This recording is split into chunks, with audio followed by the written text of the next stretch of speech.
Video मैंने जो जहाँ पे एंड किया है वो आर मतलब एंडोप्लाज्मिक रेटिकुलम ही है। तो उसका थोड़ा-सा पार्ट जो बच गया है वो हम इसमें कवर करेंगे और इसके आगे अब हम गोल्गी कॉम्प्लेक्स और माइटोकॉन्ड्रिया और वैक्यूल्स वगैरह जो भी हैं इसके आगे ऑर्गेनेल्स वो देखेंगे। तो अब सबसे पहले हम जब आर की बात कर रहे हैं यानी कि रफ एंडोप्लाज्मिक रेटिकुलम की बात कर रहे हैं, तो ये क्या होता है, कंटिन्यूअस होता है आउटर मेम्ब्रेन ऑफ न्यूक्लियस, यानी कि जैसे ये न्यूक्लियस प्रेजेंट है, इसकी आउटर मेम्ब्रेन पे ये जो होगा एंडोप्लाज्मिक रेटिकुलम इस तरीके से प्रेजेंट होगा। ठीक है, रफ एंडोप्लाज्मिक का काम क्या होता है, इसमें क्या होता है, राइबोसोम्स प्रेजेंट होते हैं।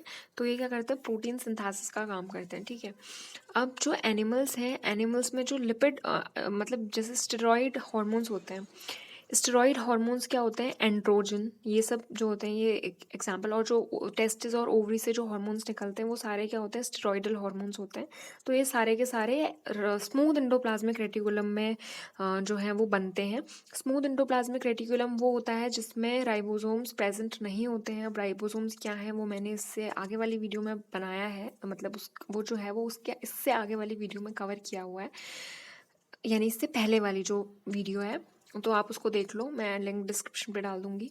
उसके बाद जो ओरिजिनल एंडोप्लाज्मिक रेटिकुलम है वो बनता है जो पहले से प्रेजेंट एंडोप्लाज्मिक रेटिकुलम है उससे, या फिर प्लाज्मा मेम्ब्रेन से, या फिर न्यूक्लियर एनवलप से। जैसे कि मैंने बोला कि जो रफ एंडोप्लाज्मिक रेटिकुलम है वो प्रेजेंट कहाँ है, आउटर मेम्ब्रेन ऑफ न्यूक्लियस। तो न्यूक्लियस की जो आउटर मेम्ब्रेन है वहाँ पे प्रेजेंट है।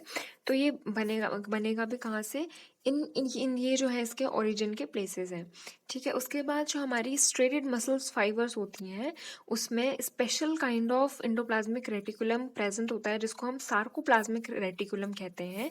अब जो सार्कोप्लाज्मिक रेटिकुलम होता है वो क्या करता है, कैल्शियम जो कैल्शियम 2 पॉजिटिव होता है इसको क्या करता है, जब मसल कॉन्ट्रैक्शन होता है उस टाइम पे ये इसको रिलीज, मतलब ये ना बहुत, जैसे हमारा जो मसल, जब हम मसल्स पढ़ेंगे ना तो उसमें ये क्या करता है, मसल के कॉन्ट्रैक्शन के टाइम पे ये करता है। तो इसका पूरा एक मैकेनिज्म है, मैं वो उसकी वीडियो बना दूंगी, तो आप उसमें पढ़ोगे उसको कि ये क्या करता है, मसल कॉन्ट्रैक्शन में हेल्प करता है। उसके बाद जो स्फेरोसोम्स होते हैं are formed by smooth endoplasmic reticulum. ठीक है, उसके बाद ये एक पॉइंट है, ये जो मुझे लगा थोड़ा सा इंपॉर्टेंट, तो मैंने इसको आपकी इसमें डाल दिया, क्योंकि ये जो है ये क्या है, बिल्कुल कंसंट्रेटेड नोट्स हैं एनसीईआरटी के और थोड़े एक्स्ट्रा टॉपिक्स के मैंने जो बनाए हैं स्पेशली।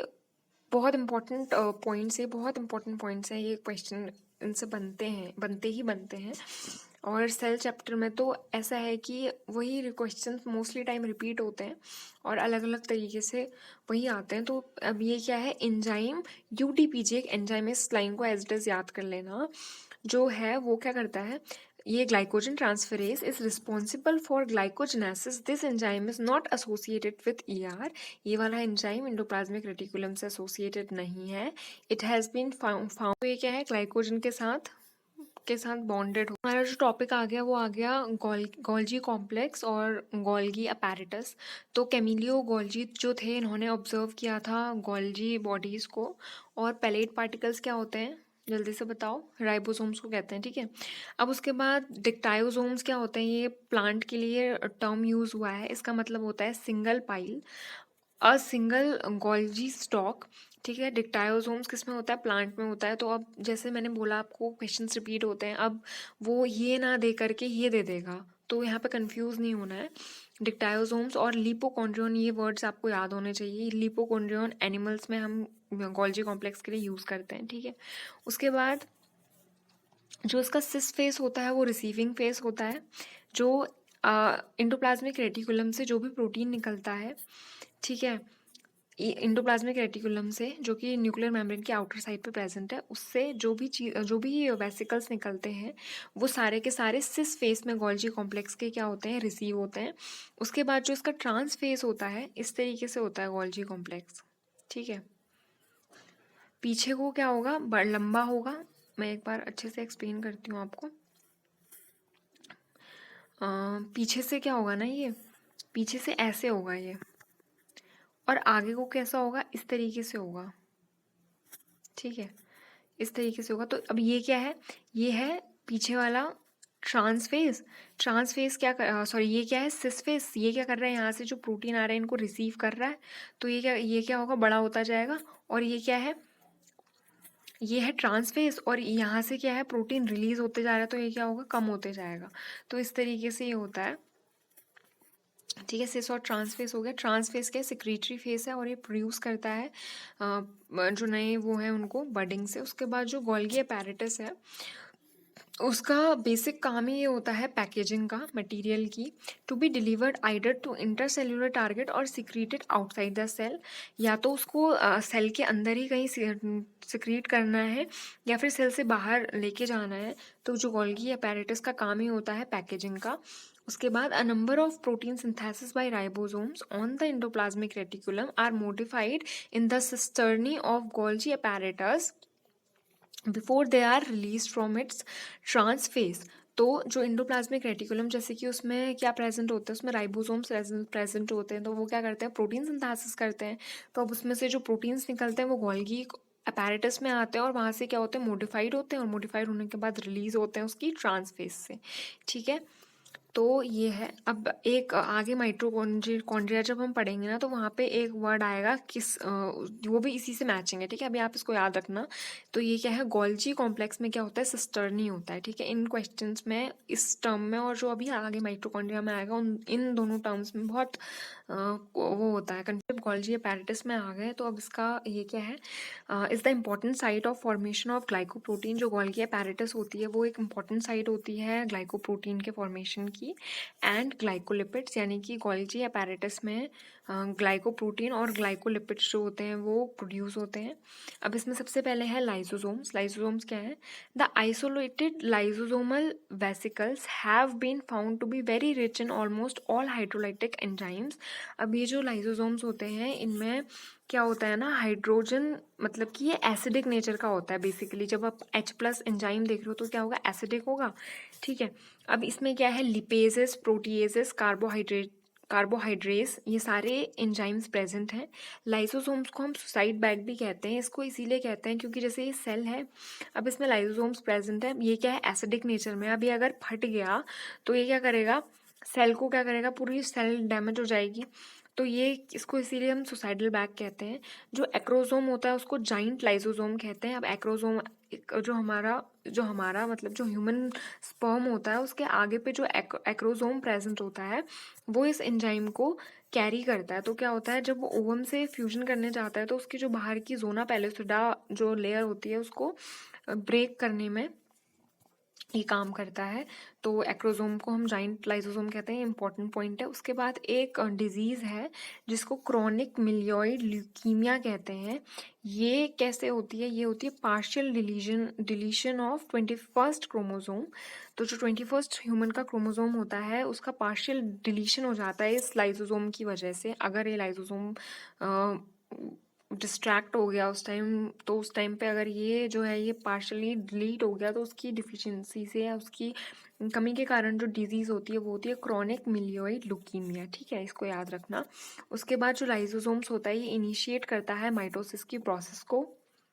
मैंने इंडोप्लाज्मिक रेटिकुलम बोला था ना, तो उस टाइम पे मैंने ये बोला था कि इसके ना कुछ वो होते हैं, एक इंडोमेम्ब्रेन सिस्टम होता है। तो इसमें क्या इंक्लूड करते हैं, endoplasmic reticulum, Golgi complex, lysosome, peroxisomes. तो ये सब क्या होते हैं ना, इनका फंक्शन सेम होता है, मतलब को रिलेटेड होता है एक दूसरे के साथ। तो ये और ये बनते भी एक दूसरे से कि उससे हैं, तो इनको एक साथ लेते हैं हम। तो अब उसी सीरीज़ में आगे है पेरोक्सिसोम। ये बहुत इंपॉर्टेंट है, मैं इसीलिए इसको इंपॉर्टेंट कह रही हूँ क्योंकि ये smallest membrane bound cell organelle है, इसको याद रखना। उसके बाद जो स्फेरोसोम्स होते हैं ये क्या होते हैं, स्फेरोसोम्स हमारे स्मूथ इंडोप्लाज्मिक रेटिकुलम जिसे मैं बार बार रिपीट कर रही हूँ, ये वो होते हैं जिनमें क्या प्रेजेंट नहीं होता है, जिनमें राइबोसोम्स प्रेजेंट नहीं होते। तो spherosomes are present in aleurone body of grains. तो स्फेरोसोम्स कहाँ प्रेजेंट होते हैं, एल्यूरोन बॉडी, जो ग्रेन की बाहर की जो एल्यूरोन बॉडी होती है उसमें प्रेजेंट होता है स्फेरोसोम्स, ठीक है। उसके बाद ग्लाइऑक्सीसोम भी इसी सीरीज में है। ग्लाइऑक्सीसोम्स क्या करते हैं, they consist peroxisome function and consist additional main enzyme of glyoxylate cycle. तो ये पेरोक्सिसोम का फंक्शन को कैरी करते हैं और एडिशनल इसमें एंजाइम्स होते हैं ग्लाइऑक्सिलेट साइकिल के लिए, ठीक है, जो कि ग्लाइकोजेनेसिस होती है उसके लिए। उसके बाद माइक्रोस्कोम्स होते हैं माइक्रोस्कोम्स क्या होते हैं, जो स्मॉल ब्रोकन ऑफ पीसेस होते हैं ईआर और गोल्जी कॉम्प्लेक्स के, उन्हें हम माइक्रोसोम्स कहते हैं। जब सेल की रीडिंग हो रही थी तो उस टाइम पे माइक्रोजोम्स मिले थे। तो माइक्रोजोम्स को जब देखा था तो उनको लगा था कि ये एक अलग सेल ऑर्गेनेल है, उनका कुछ और फंक्शन है। बट बाद में जब इसकी स्टडी की गई तो ये पता चला कि ये क्या है, इंडोप्लाज्मिक रेटिकुलम और गोल्जी कॉम्प्लेक्स के ब्रोकन पीसेस हैं। ठीक है, नेक्स्ट वैक्यूल्स है। वैक्यूल्स क्या होते हैं, the membrane bond space found in the cytoplasm. ये कौन सी सेल्स में होता है, प्लांट सेल्स में होता है। ठीक है, और ये एनिमल सेल्स में एब्सेंट होता है या फिर बहुत छोटा, वैसे तो एब्सेंट ही होता है। तो ये कहाँ प्रेजेंट होता है, अब ये जैसे सेल है तो इसमें 90% जो वॉल्यूम है वो क्या ऑक्यूपाई करेगा, वैक्यूल ऑक्यूपाई करेगा, ये यहाँ पे लिखा भी है। तो अब ये क्या कंटेन करता है, ये कंटेन करता है वाटर को, सैप को, excretory product and other non useful for sale. जो भी सेल के लिए यूजफुल नहीं है वो सब की सब कहाँ प्रेजेंट होंगी, वैक्यूल्स में प्रेजेंट होंगी।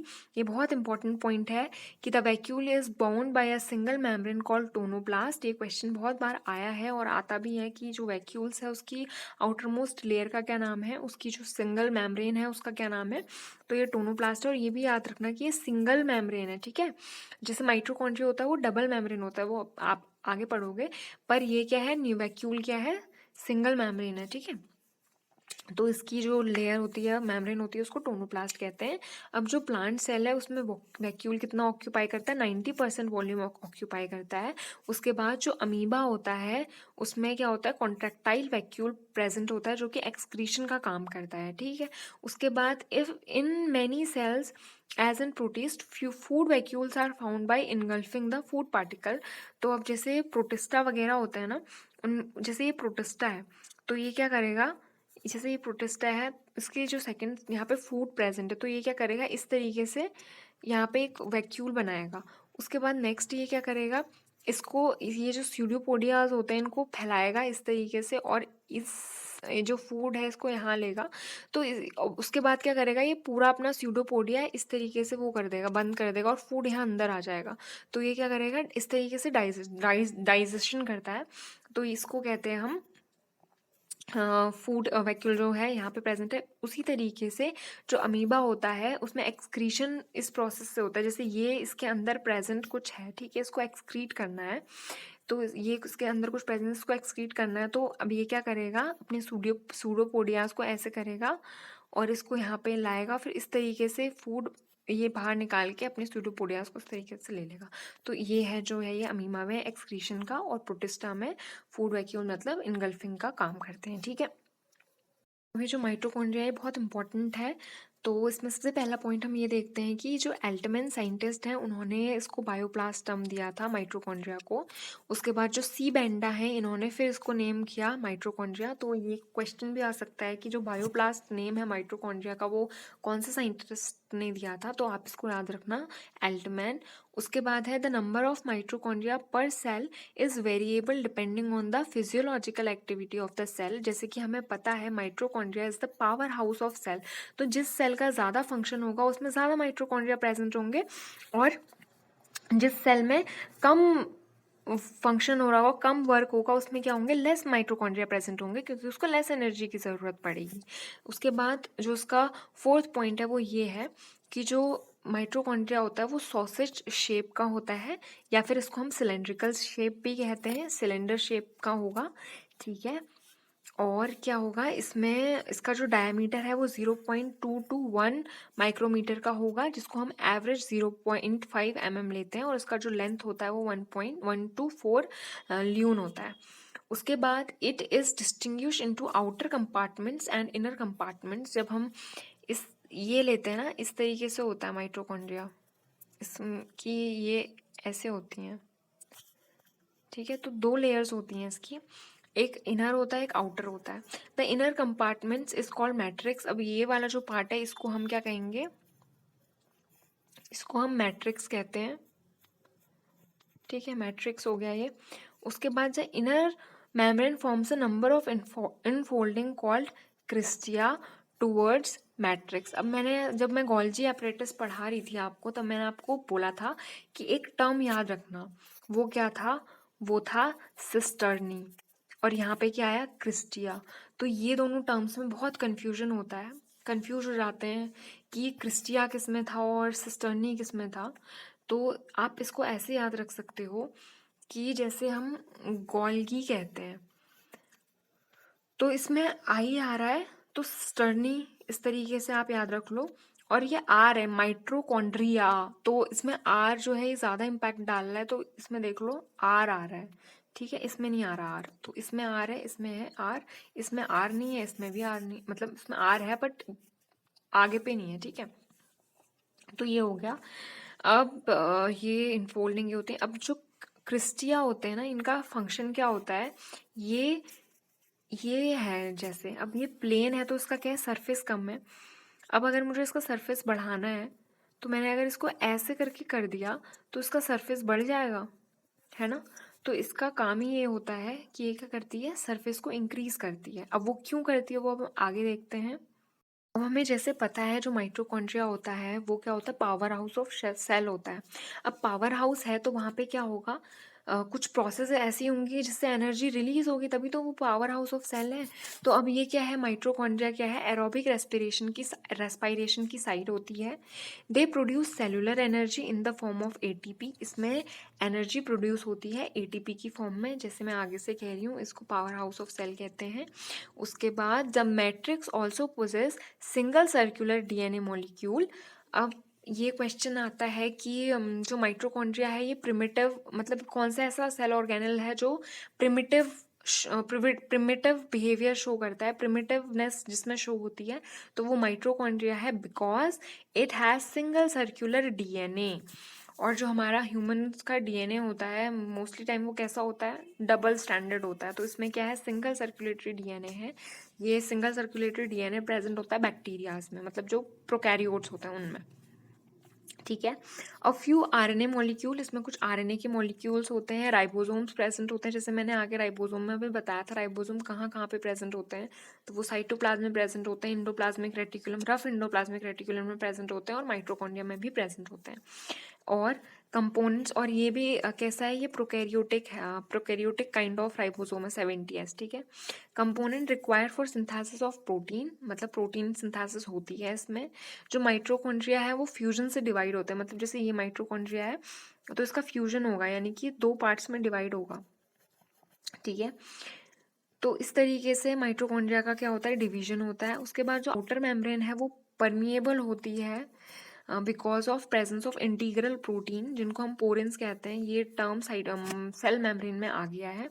इंटीग्रल प्रोटीन क्या होते हैं कि पार्शियली और कंप्लीटली बरीड होते हैं वो सेल मेम्ब्रेन में।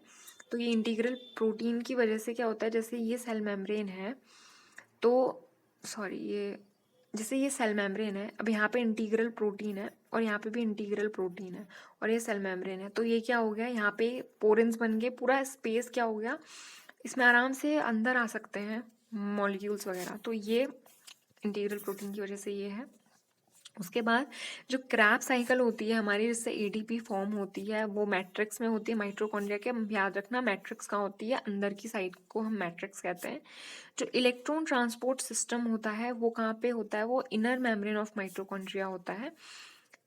उसके बाद नेक्स्ट है जो ईटीएस होता है, वो इस तरीके के होते हैं, जैसे ये है, ये अंदर है, यहाँ पे प्रेजेंट ये है, इसके क्या है, ये क्रिस्टियाज हैं।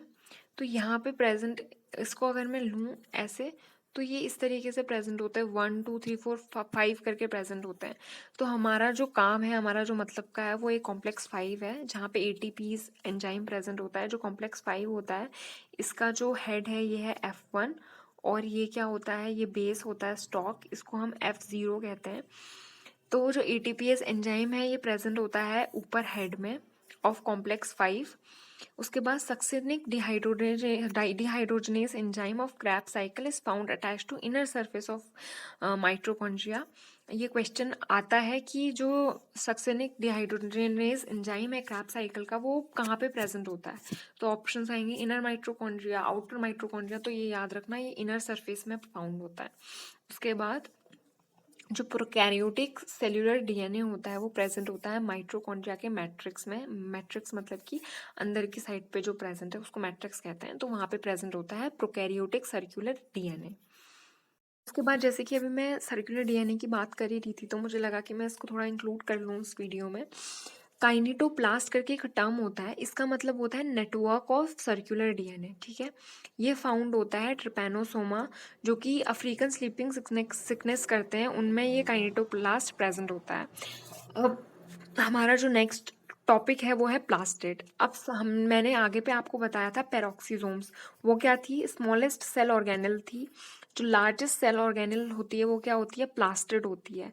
विच while in animal it is nucleolus, क्योंकि प्लास्टिड ह्यूमन में प्रेजेंट नहीं होते हैं। हम लोगों की स्किन कोई ग्रीन कलर की या कोई पिगमेंटेड तो होती नहीं है। प्लास्टिड हमारी सेल में प्रेजेंट नहीं होते हैं। तो एनिमल्स में क्या है, न्यूक्लियोलस है सबसे बड़ा, जबकि प्लांट्स में क्या है, प्लास्टिड है। और अगर प्लास्टिड ऑप्शन में नहीं होगा तो वहाँ पे क्या होगा, क्लोरोफिल होगा फिर उसके बाद, या क्लोरोप्लास्ट होगा, ठीक है, क्लोरोफिल नहीं क्लोरोप्लास्ट होगा। लेकिन तब जब प्लास्टिड प्रेजेंट नहीं है ऑप्शंस में, अगर प्लास्टिड प्रेजेंट है तो प्लास्टिड है।